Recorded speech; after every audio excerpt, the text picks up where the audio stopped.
You will hear the beginning of a lecture about the Pleasanton Town Market. First, you have some time to look at questions 31 to 40.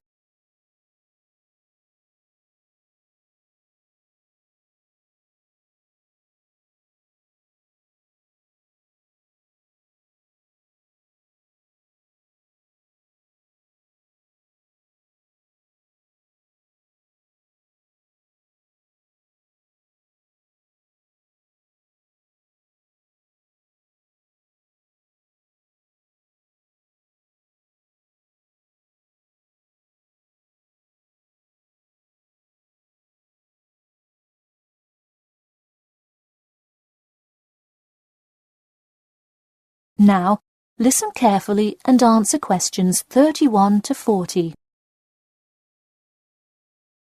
Good afternoon. In the last few lectures, we've been covering the social and political pressures that influenced the rise of the rebellion of 1679. Today, I would like to focus on the Pleasanton Town Market. Now, why are we talking all about some market? It's not like it was the first market ever, or even a particularly large market.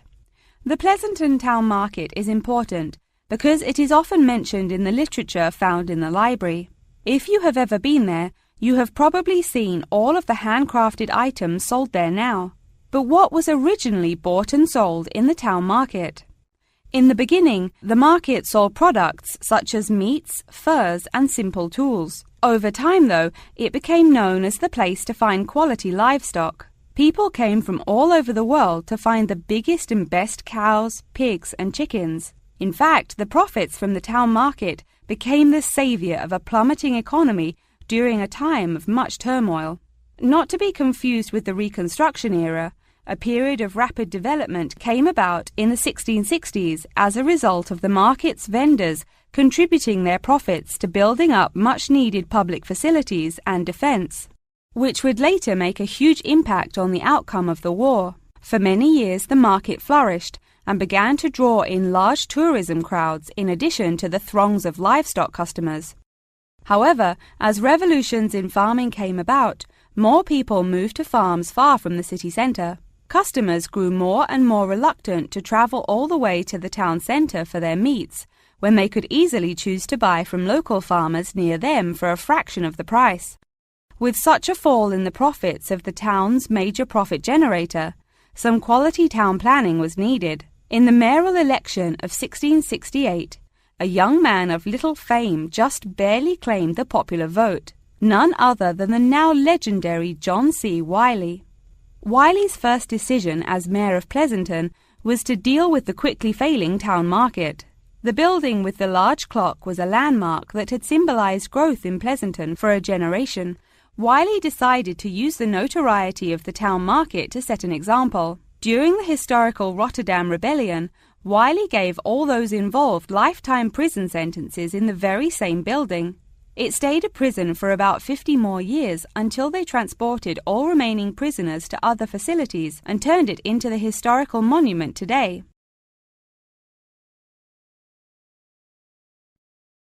Now that you know the basics of the history of the Pleasanton Town Market, I will introduce your next group project.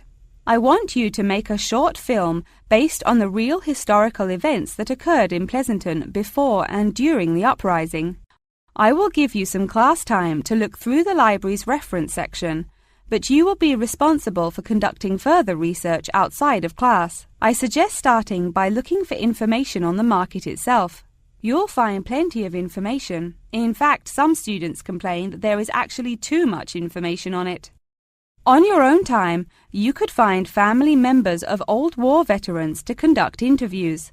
Sometimes they provide wonderful insight that you wouldn't find in proper history books.